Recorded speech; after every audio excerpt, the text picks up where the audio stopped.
The British pound sells off on Monday to start the month of August. Recall last week, we saw the British pound go all the way up as high as 140, actually just shy of it. Today we backed off. We saw a trade down all the way back below 139. Not a full-fledged fire sale, but certainly coming off those highs, maybe losing a little bit of that bullish momentum. During the last 2 weeks of July, we saw the pound go from 136 just shy of 140, and then opening up August, seeing a bit of a sell-off. So obviously there's a lot going on. Concerns about the pandemic resurging. There's a central bank meeting there. The Bank of England meets later this week, so it might just be some profit taking. You may just having some wait and see.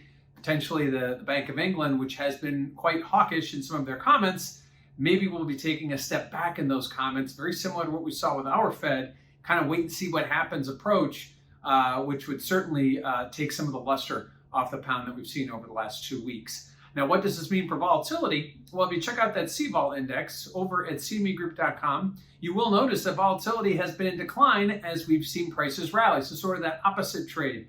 Well, now that we've seen prices come off, albeit modestly, we did see volatility kind of hold steady. We likewise should start to see volatility perk up a bit ahead of the central bank meeting, especially if there are more questions than answers, or if they're going to maybe take a step back from their previous stance or some of the other comments we've heard in the press over the last couple of weeks. So at this point, volatility remaining steady to higher ahead of the central bank meeting is normal. Likewise, we probably would see volatility decline after the event if, in fact, things go status quo. Obviously, the Bank of England will meet later this week. We'll hear from them then. Lastly, let's look at positioning. What are the speculators doing? Well, the speculators started off the month of July as being net long, and they ended the month as being net short.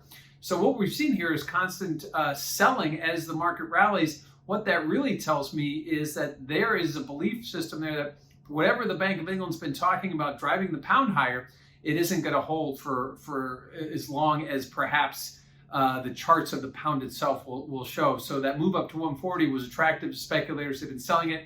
They are typically canaries in the coal mine. It'll be interesting to see if that works here.